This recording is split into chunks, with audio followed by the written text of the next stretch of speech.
Praise the lord. ఈరోజు దేవుని వాక్యం లూకాసు వార్త 16వ అధ్యాయం 23వ వచనం. అప్పుడు అతడు పాతాళములో బాధపడుచు కన్నులెత్తి దూరము నుండి అబ్రాహామును అతని రొమ్మున ఆనుకునియున్న లాజరును చూచెను. ధనవంతుడు బహుదూరము నుండి అబ్రాహామును లాజరును చూశాడు. అయితే మనం దేవునికి దగ్గరగా ఉన్నామా, దూరంగా ఉన్నామా అనేది మన ఆత్మీయ స్థితిని బట్టి, ఆత్మీయ జీవితాన్ని మీద ఆధారపడి ఉండేది కదా. ఒక విధంగా చెప్పాలంటే అబ్రహాముని దేవుని సన్నిధానానికి సాదృశ్యంగా చెప్పొచ్చు. అలాగే భూమి మీద ఉన్నప్పుడు ధనవంతుడు దేవుని సన్నిధి నుండి దూరంగానే ఉన్నాడు. ఇప్పుడు మరణించిన తర్వాత కూడా దేవునిని విడిచిపెట్టి ఇంకా దూరంగానే ఉన్నాడు కదా. పాతాళంలో భూమి మీద బ్రతికున్నప్పుడు దూరంగానే ఉన్నాడు, చనిపోయిన తర్వాత కూడా దేవునికి దూరంగానే ఉన్నాడు. ఎందుకంటే నరకంలో ఉన్నాడని మనకు తెలుసు, మనం చదువుకున్నాం. అయితే అలాగే మనం కూడా దేవునికి దగ్గరగా ఉన్నామా, దూరంగా ఉన్నామా అనేది మనం ఎలా తెలుసుకుంటాం? మనం ప్రతి వారం చర్చికి వెళ్తాం, ప్రతి బుధవారం స్త్రీల కూడికి వెళ్తాం, లేదా ఉపవాస ప్రార్థనలో ఉంటాము. అన్ని భక్తి పరంగా అన్నిట్లో పర్ఫెక్ట్గా ఉంటాము. కానీ దేవుడికి దగ్గరగా ఉన్నామా, దూరంగా ఉన్నామా అనేది మనకు అర్థం కాదు. అంటే సంఘంలో ఉన్నాము, ప్రతి ఆరాధనలో నేను ఉంటున్నాను, ప్రతి దైవజనుడు చెప్పే వాక్యం నేను శ్రద్ధగా వింటున్నాను, కాబట్టి నేను దేవునికి దగ్గరగానే ఉన్నానులే అని అనుకుంటాము. అయితే దేవుని ప్రేమను, తండ్రి కృపను మనం అనుభవించలేకపోతే దేవుని స్తుతిస్తున్నాం, అది పెదవులతో కాకుండా హృదయంతో స్తుతించాలి. హృదయంతో ఎలా స్తుతిస్తామంటే, తండ్రి మన జీవితంలో మనకు చేసిన ప్రతి మేలు మనం ఎప్పుడైతే జ్ఞాపకం చేసుకుని, అసలు అవన్నీ జ్ఞాపకం చేసుకుంటే ఖచ్చితంగా మనం నిజంగా దేవుడికి దగ్గరగా ఉన్నాము అనడానికి గుర్తుగా ఇదే. తండ్రి చేసిన ప్రతి మేలు మనం చిన్నప్పటి నుంచి ఇప్పటి వరకు, మనం చిన్నప్పటి బాల్యంలో ఉన్నప్పుడు, అలాగే మనం యవ్వనంలో ఉన్నప్పుడు, స్కూల్కి వెళ్ళేటప్పుడు, కాలేజ్కి వెళ్ళేటప్పుడు, ఉద్యోగం రాకపోతే ఎంత బాధపడ్డాం, అద్భుత కార్యం చేసి తండ్రి ఉద్యోగం వచ్చేలా తండ్రి కృప చూపించాడు, అది జ్ఞాపకం చేసుకోవాలి. తర్వాత వివాహ విషయంలో, తర్వాత బిడ్డల విషయంలో, గర్భఫలం విషయంలో, బిడ్డలు పెరిగిన తర్వాత వాళ్ళ స్కూల్ విషయంలో, వాళ్ళ ఫీజుల విషయంలో, అలాగే బిడ్డలకి ఇంకా మంచి జాబు స్థిరపడేదాకా, ఇలా ప్రతిదీ కూడా తండ్రి చేసిన ప్రతి మేలు మీరు ప్రతిరోజు జ్ఞాపకం చేసుకుని అవి తండ్రికి చెప్పి, అప్పుడు మీరు కన్నీటితో, అంటే ఆనందంగా ఇవన్నీ జ్ఞాపకం చేసుకుంటే ఖచ్చితంగా కళ్ళలో నీళ్ళు వస్తాయి. ఆనంద బాష్పాలు అంటారు కదా, అవి ఖచ్చితంగా వస్తాయి. నిజంగా స్తుతిస్తే, మనస్ఫూర్తిగా స్తుతిస్తే, కృతజ్ఞత మనస్ఫూర్తిగా, దేవుని ప్రేమ, దేవుని సహాయం అనేది మనం పొందుకున్నప్పుడు, తండ్రి నుంచి మేలు పొందుకున్నప్పుడు, ఇక దానికి మనం చెల్లించే స్థుతి ఎలా ఉండాలంటే కన్నీళ్లు రావాలి. ఎంతో మంది దగ్గరికి వెళ్ళానయ్యా, ఎంతో మందిని అడిగాను ఫీజు విషయంలో, నాకు అప్పులు ఉన్నప్పుడు ఎంతో మంది సహాయాన్ని అడిగాను, ఆర్థిక ఇబ్బందులు ఉన్నప్పుడు ఎంతో మంది నేను డబ్బుల కోసం అడిగాను. ఎవ్వరూ నా బాధ చూడలేదు, ఎవరు నాకు సహాయం చేయలేదు. కానీ మీరు మీ పాదాలను పట్టుకున్నప్పుడు మీ దగ్గర నుంచే నాకు ఆ సహాయం వచ్చింది. మీరే నాకు అంత గొప్ప అద్భుత కార్యాన్ని నా కుటుంబంలో చేశారు. నేనే పాటి దాన్ని అని మీరు ఎప్పుడైతే మనస్ఫూర్తిగా తండ్రిని స్తుతించడం, ఆరాధించడం అలవాటు చేసుకుంటారో, అదే మీరు గుర్తు చేసుకొని ప్రార్థనలో గడుపుతూ ఉంటారో, అది నిజంగా మీరు దేవునికి దగ్గరగా ఉన్నప్పుడు, దగ్గర అయినట్టు. లేకపోతే ధనవంతులాగా ఈ భూమి మీద ఉన్నప్పుడు దేవునికి దూరంగానే ఉన్నట్టు, రేపు మరణించిన తర్వాత కూడా దేవునికి దూరంగానే ఉంటారు. ఒకసారి గమనించుకోండి, మీ ఆత్మీయ స్థితి ఎలా ఉంది, మీ హృదయం, మీరు చేసే ఆరాధన, మీరు స్తుతించే స్థుతి ఎలా ఉంది, మనస్ఫూర్తిగా చేస్తున్నారా? ఊరక తండ్రికి స్థుతి అంటే సరిపోదు. తండ్రి చేసిన మేలులన్నీ జ్ఞాపకం చేసుకొని, అదే కీర్తనలో దావీదు గారు చెప్తారు, నా ప్రాణమా యెహోవాను సన్నిధించుము, నా అంతరంగమునున్న సమస్తమా యెహోవాను సన్నిధించుము, నా ప్రాణమా యెహోవాను సన్నిధించుము, ఆయన చేసిన ఉపకారములలో దేనిని మరువకము, ఒక్కటి కూడా మర్చిపోవద్దు అని ప్రాణానికి చెప్పుకుంటాడు. అంటే మన హృదయంతోనే కదా తండ్రిని స్తుతించేది. అదే చేశాడు దావీదు గారు, అందుకే అనేకమైన మేలును పొందుకున్నాడు. అంత చక్కగా గొప్ప ఆశీర్వాదం పొందుకున్నాడు. తండ్రికి ఇష్టడైన మనుషుడిగా ఉన్నాడు. నాకు ఇష్టమైన వాడు దావీదు, నాకు ఇష్టడైన మనుషుడు దావీదు అని తండ్రి చెప్పాడు. ఆ వంశంలో నుంచి ఆయన కుమారుడిని పంపించాడు మన కోసం. అసలు ఎంత గొప్ప ప్రేమ కదా తండ్రికి. తండ్రి చేసిన మేలు. ఇప్పుడు ఒక మామూలు మనిషి మనకి ఒక్క సహాయం చేస్తేనే ఎన్నిసార్లు థ్యాంక్స్ చెప్తామో. ఇప్పుడు ఫీజు కట్టే విషయంలోనే టైం అయిపోతుంది, కాలేజ్లో ఫీజు కట్టాలి, టైం అయిపోతుంది, మరి ఎవరిని అడిగినా పని కాలేదు. అప్పుడు ఎవరో మీకు తెలిసిన ఎప్పుడు వచ్చిన నాటి స్నేహితుడు ఎవరో వచ్చి, అరే ఏందిట్రా ఇబ్బంది పడుతున్నావు అంటే కదా, ఇదిగో మరి నేను ఇస్తాను కట్టేసి అని చెప్పి నన్ను ఇచ్చారనుకోండి, ఇక వాళ్ళకి ఎంత థ్యాంక్స్ చెప్తాము, ఎంత హార్ట్ఫుల్గా చెప్తాము, ఎంత హార్ట్ఫుల్గా. అరే అసలు నువ్వు గనక నాకు ఆ రోజు గనక నిజంగా ఆర్థికంగా నువ్వు ఆదుకోకపోయి ఉంటే అసలు నా కూతురు చదువు ఆగిపోయేది, నా కొడుకు చదువు ఆగిపోయేది. నిజంగా నువ్వు చేసిన సహాయాన్ని బట్టే ఇప్పుడు నా కూతురు ఇంత మంచి ఉద్యోగం సంపాదించిందంటే నువ్వు చేసిన ఆ రోజు నువ్వు కట్టిన ఫీజు బట్టి అని ఎంత హార్ట్ఫుల్గా చెప్తామో కదా.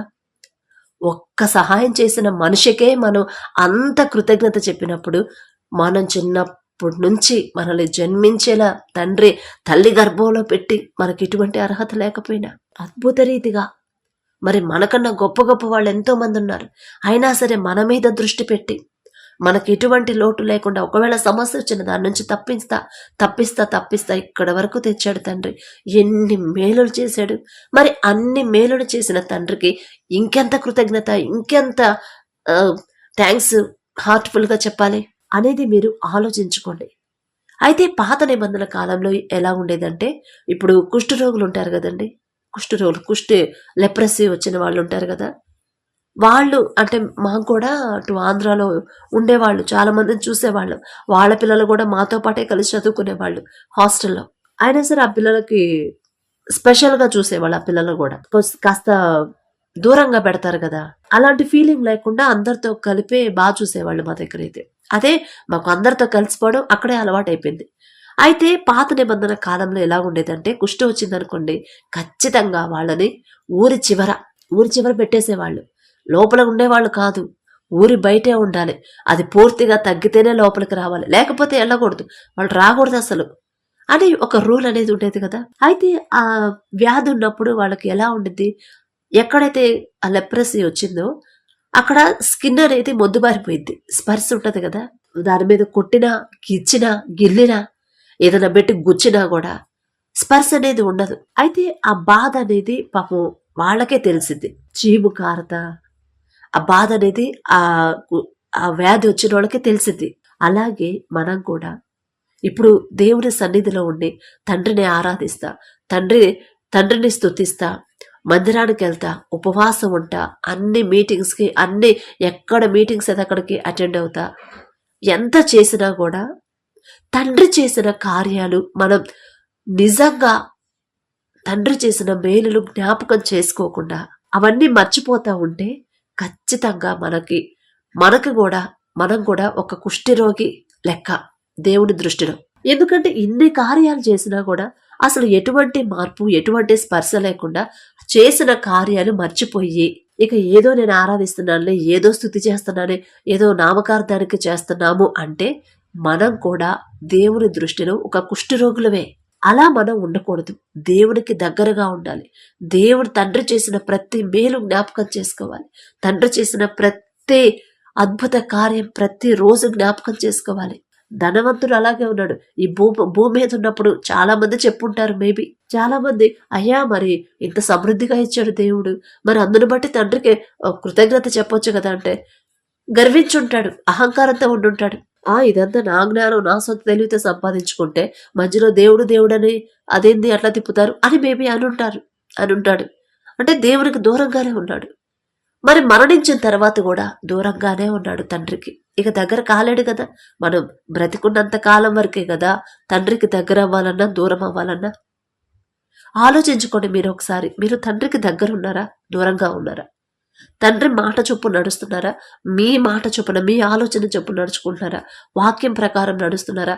వాక్యం ప్రకారం ఎన్ని ఇబ్బందులైనా, ఎన్ని సమస్యలు వచ్చినా సరే వాక్యం ప్రకారం తగ్గించుకొని తగ్గింపు జీవితాన్ని జీవిస్తే ఖచ్చితంగా మీరు దేవునికి దగ్గరగా ఉన్నట్టు.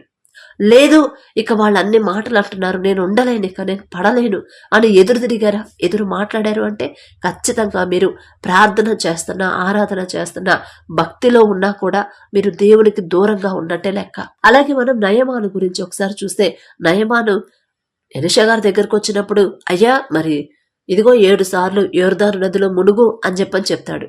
7 సార్లు మునగాలంటే ఆయనకి ఎంత బాధ. 7 సార్ల, ఏదో 1 సారి 2 సార్లు అంటే ఓకే సరిపోయింది, 7 సార్లు అంటే అని కాస్త కోప్పడతాడు కదా.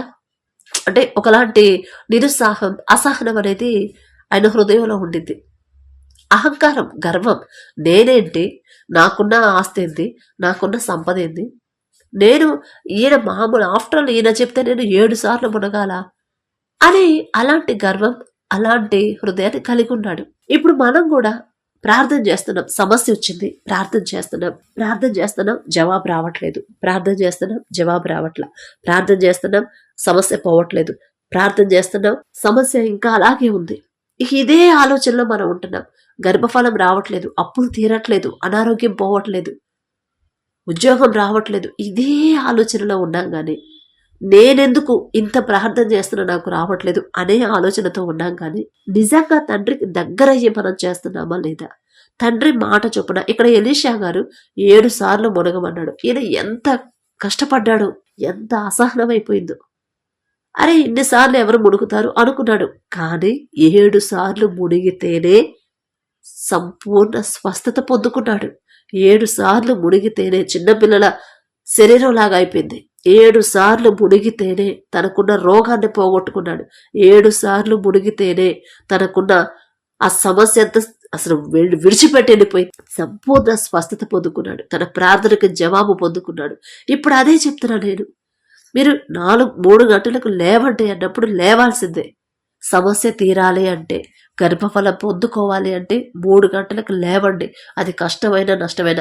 ఎన్ని రోజులు లేవాలి అంటే మీ ఇష్టం. గర్భఫలం పొందుకునేదాకా, తండ్రి దగ్గర నుంచి ఆ బహుమానం పొందుకునేదాకా లేవండి. తర్వాత లేవద్దు. తర్వాత గర్భఫలం ఇచ్చినందుకు కృతజ్ఞత చెప్పండి. ఇక మామూలు టైం మీ ఇష్టం. గర్భఫలం నిజంగా నాకు కావాల్సిందే, నిజంగా నేను ఈ మాటలు పడలేను అని గనక మీరు ఆసక్తి ఉంటే ఖచ్చితంగా మీరు 3 గంటలకు లేవండి. ఇప్పుడు నయమాను అదే కోపడ్డాడు, అసహనంగా ఉన్నాడు. అబ్బా 7 సార్లు అంటే నేనేడ మునగాలి దేవుడా అనుకున్నాడు. ఇప్పుడు మీరు కూడా అదే ఆలోచనలో ఉన్నారు. అబ్బా అంత పొద్దున్నంటే నేనేడలేవను, ఇప్పుడు ఉదయం చేస్తున్నాం, సాయంత్రం చేస్తున్నాం, మీటింగ్స్కి వెళ్తున్నాము, చర్చిలో చేయించుకుంటాము, మళ్ళీ ఈ టైంలో అంటే ఏళ్ళేస్తాము అని మీరు అనుకుంటారేమో. అలా అనుకోవద్దు. నయమాను 7 సార్లు మునిగితేనే స్వస్థత వచ్చింది. మీరు ఖచ్చితంగా ఇంట్రెస్ట్, ఆసక్తి తెచ్చుకొని అదే సమస్య మీద మీరు కూర్చుంటేనే సమస్యకి పరిష్కారం వచ్చింది. గర్భఫలం ఇస్తాడు తండ్రి ఖచ్చితంగా. కానీ మనం లేవాలి. అప్పులు తీరట్లేదు, ఆర్థిక సమస్యలు ఎలా తీరాలో తెలియట్లా, ఎలా తీర్చాలో తెలియట్లా, ఎవరిని అడగాలో తెలియట్లేదు, ఎవరి మీద ఆధారపడాలో తెలియట్లేదు, ఆ మాటలు పడలేకపోతున్నాం, ఆ నిందలు పడలేకపోతున్నాం, అవమానం పడలేకపోతున్నాం. లేవండి, లేచి ప్రార్థనలో కూర్చోండి. ప్రార్థనలో కూర్చుంటేనే మన ప్రార్థనకి జవాబు వచ్చింది. ప్రార్థనలో తండ్రి పాదాలు పట్టుకుంటేనే మన ప్రార్థనకు జవాబు వచ్చింది. సమస్య తీరేదాకా వదిలిపెట్టద్దు. సమస్య ఖచ్చితంగా తీరిద్ది. అసహనం, ఇప్పుడు నయమాన్ లాగా అబ్బా ఇన్ని రోజులు చేస్తున్నాను అయినా రావట్లేదు, ఇన్నిసార్లు మునిగాను ఇంకా రావట్లేదు, నాకు ఏంది ఇంకా రోగం తగ్గలేదు, ఇన్నిసార్లు మునిగాను ఇంకా జబ్బు పోలేదు ఏంది అనుకుంటున్నారు. నయమాన్ లాగా అస్సలు అనుకోవద్దు. మీరు లేవండి, జవాబు వచ్చేదాకా తండ్రి పాదాలు పట్టుకోండి. మీలో ఉన్న ఆ లేజినెస్ పోవాలనే తండ్రి చెప్తున్నాడు, ఆపుతున్నాడు. చురుకుగా ఉండాలి. సమస్య వచ్చినప్పుడు ఆ సమస్య మీద తండ్రి పాదాలు పట్టుకొని పోరాడాలి. ఏలియాలాగా, యాకోబు తండ్రి పాదాలు పట్టుకున్నాడు, విడిచిపెట్టలేదు. తెల్లారితే నా అన్న వస్తాడు, ఏసావు వస్తాడు, నన్ను చంపేస్తాడు. ఖచ్చితంగా ఏసావు మనసు మారాలంటే నా తండ్రే నాకు దారి చూపించగలడు, నా తండ్రే నాకు పరిష్కారం చూపించగలడు, నా తండ్రే నా అన్న మనసు మార్చగలడు అని ఎరిగి ఉన్నాడు. ఆ జ్ఞానం కలిగి ఉన్నాడు. పోయి కాళ్ళు పట్టుకున్నాడు. వదిలిపెట్టలేదు, కాళ్ళకు అడ్డం పడిపోయాడు. నన్ను ఆశీర్వదించాల్సిందే అని వదిలిపెట్టాడా తండ్రి? విడిచిపెట్టి వెళ్ళిపోయాడా? ఖచ్చితంగా ఆశీర్వదించాడు. ఇప్పుడు మీరు కూడా నిజంగా మీకు గర్భఫలం కావాలి అనుకుంటే 3 గంటలకు లేవండి, లేచి కూర్చోండి, ప్రార్థనలో కూర్చోండి. నేను 10 నిమిషాలే ప్రార్థన పెడుతున్నాను, 10 నిమిషాలే ప్రార్థన పెడుతున్నా, 10 నిమిషాలు చాలు. ప్రార్థనలు ఏకీభవించండి. మీకు అలవాటైపోయింది, ఇక మీకు ఆసక్తి అలవాటైపోయింది. 2 రోజుల్లో కష్టంగా అనిపించింది, 2-3 రోజులు, 4వ రోజు నుంచి మీరే లేస్తారు. తండ్రి లేపి కూర్చోబెడతాడు. ఇక బాధపడొద్దు. సమస్య ఉన్నప్పుడు బాధపడడం వద్దు, సమస్య గురించి ఆలోచన వద్దు. సమస్య పరిష్కరించగల దేవుడు మనకున్నాడు. తండ్రి దగ్గరికి వెళ్ళి కూర్చోవాలి. ఏదైనా విషయంలో జారిపోతుంటే తండ్రి పాదాల దగ్గర క్షమాపణ అడగండి. ఖచ్చితంగా తండ్రి మీ జీవితాలు మారుస్తాడు, తగ్గింపు జీవితం ఇస్తాడు. మీరు అడిగింది ఖచ్చితంగా ఇస్తాడు తండ్రి. నయమాను పొందుకున్నాడా లేదా? పొందుకున్నాడు. 7 సార్లు మునిగాడు, స్వస్థత పొందుకున్నాడు. మంచి ఒక చిన్నపిల్లల స్కిన్ చర్మంలాగా అయిపోయిందంటే 7 సార్లు ఆయన అసహనంగా ఉన్నా కూడా ఆ పని చేశాడు, కంప్లీట్ చేశాడు. మనం అదే చేయాలి. అప్పులు రేపు డబ్బులు కట్టాలి, నాకు వేరే ఆప్షన్ లేదు. వెళ్ళి తండ్రి పాదాల దగ్గర కూర్చోండి. తప్పు మాదేనయ్యా, మాదే తప్పు, మాదే అని తండ్రి పాదాలు పట్టుకుని క్షమాపణ అడగండి. మీకు ఖచ్చితంగా ద్వారాలు తెరవకపోతే అప్పుడు చూడండి. తండ్రి పక్షపాతి కాడండి. నేను అడిగితే ఇస్తాడు, మీరు అడిగితే ఇవ్వడు అనే అలాంటి మనసు కాదు తండ్రిది. కాకపోతే తండ్రి వెయిట్ చేస్తున్నాడు కన్నీటి క్షమాపణ కోసం. ఇంకా కన్నీరు కార్చట్లేదు, ఇంకా వాళ్ళు నాకు సారీ, నా దగ్గరకు రావట్లేదు, ఇంకా వాళ్ళు చేసిన ఆ తప్పులోనే జీవిస్తున్నారు, నా మీద సణుగుతున్నారు, కానీ వాళ్ళు చేసిన తప్పు నా దగ్గర ఒప్పుకోవట్లేదు. అందుకే సమూయేలు ప్రవక్త కూడా చెప్తాడు ఇశ్రాయేలీయులకి, మీరు పట్టుదల కలిగి మీరు పూజించే అన్ని దేవతల్ని పక్కన పెట్టేసి ఇప్పుడే మీ మనసులు, మీ హృదయాలు దేవుని వైపు త్రిప్పుకుంటారో అప్పుడు తండ్రి మీకు తోడుగా వస్తాడు అని చెప్తాడా లేదా? ఎన్ని వాక్యాల ద్వారా తండ్రి మనల్ని హెచ్చరిస్తున్నాడు. ఇప్పటికి కూడా మీరు గ్రహించలేకపోతే ఇక ఆ సమస్య అలాగే ఉండింది. ఇంకో 10 సంవత్సరాలైనా కూడా అలా వద్దు. మీకు తండ్రి ఒక సమస్యకు పరిష్కారం చూపించబోతున్నాడు, మీకు గర్భఫలం ఇవ్వబోతున్నాడు. కానీ మనం చేయాల్సిన పని మనం చేయాలి. నయమాను 7 సార్లు మునక్కుండా 6 సార్లే మునుగుంటే స్వస్థత వచ్చేదా? కాదు కదా. కానీ మనం కూడా అదే చేస్తున్నాం. ఇదిగో ఇన్నిసార్లు పగలు రాత్రి చేస్తున్నాం కాబట్టి ఇక చార్లే అని మనం సరిపెట్టుకోవద్దు. 3 గంటలకు లేవండి, లేచి కూర్చోండి, ప్రార్థనలో అలారం పెట్టుకొని లేవండి, మనసులోనే చేసుకోండి. అన్నామనే మనసులోనే పక్కన వాళ్ళకి డిస్టర్బెన్స్ అయిందంటే మనసులోనే మీ బాధ అంతా, మీ క్షమాపణ అంతా తండ్రి మనసులోనే చెప్పుకోండి. ఖచ్చితంగా తండ్రి చాలా కాన్సన్ట్రేషన్ పెట్టి వింటాడు. కాబట్టి అలాంటి హృదయం ఇవ్వమని తండ్రిని అడుగుదాం. దయచేసి అందరూ కళ్ళు మూసుకోండి. కృపగల దేవా మీకే స్తోత్రం, రాజాతి రాజా మీకు స్తోత్రం, దేవాతి దేవా మీకే స్తోత్రం నా తండ్రి. మరి బిడ్డల జీవితాల్లో నా ప్రభా అద్భుత కార్యాలు చేయబోతున్న దేవా మీకే స్తోత్రం. కానీ బిడ్డలకున్న నా తండ్రి ఆ లేజితనాన్ని తీసివేయండి నా ప్రభా, సోమరితనాన్ని తీసివేయండి. ఆసక్తిగా ఎలా ప్రార్థన చేయాలో బిడ్డలకు నేర్పించండి నా ప్రభా. ఏలియా గారికి ఇచ్చిన ఆసక్తి ప్రార్థన బిడ్డలకు కూడా ఇవ్వండి నా తండ్రి. ప్రార్థన చేయాలని ఉంది, కానీ ఎలా చేయాలో బిడ్డలు తెలుసుకోలేకపోతున్నారు నా తండ్రి. మరి గర్భఫలం కావాలి, అప్పులు తీరే దారి కావాలి, కానీ ఆ సమస్య పరిష్కారానికి మీరు చూపించగలరు. కానీ మీకు ఎలా మొరపెట్టాలో ఆసక్తిగా చేయాలనే ఆలోచన కూడా బిడ్డలకు రావట్లేదు ప్రభా. సరిపెట్టుకుంటున్నారు, ఇదిగో ఇన్నిసార్లు చేస్తున్నాం కదా ఇక సరిపోయితలే అనుకుంటున్నారు. అలాంటి ఆలోచన బిడ్డలకు తీసివేసి, అటువంటి హృదయాన్ని తీసివేసి ప్రభా ఆసక్తిగా మీ పాదాలు పట్టుకోవాలి, ఆసక్తిగా ప్రార్థన చేయాలి. కన్నీటితో యాకోబు వలె ప్రభా మీ కాళ్ళు పట్టుకొని విడిచిపెట్టకుండా ఉండే అటువంటి ప్రార్థన, అటువంటి హృదయాన్ని బిడ్డలకు మీరే ఇవ్వమని అడుగుచున్నా. మిమ్మల్ని అడిగే అర్హత లేని వాళ్ళు ఇక మీరు తప్ప మాకు ఏ దిక్కు లేదు. మనుషుల సహాయం మాకొద్దు నా తండ్రి, మనుషుల తోడు మాకొద్దు, మనుషుల సలహాలు కూడా మాకొద్దు నా ప్రభా. సమస్యకి పూర్తి పరిష్కారం చూపించగల మీరే బిడ్డలకు కావాలి నా తండ్రి. మరి బిడ్డలకి ఆసక్తి కలిగించిన ప్రభా, ఆసక్తి ఇచ్చిన ప్రభా, ఆసక్తిగా ప్రార్థనలో కూర్చోబెట్టిన తండ్రి.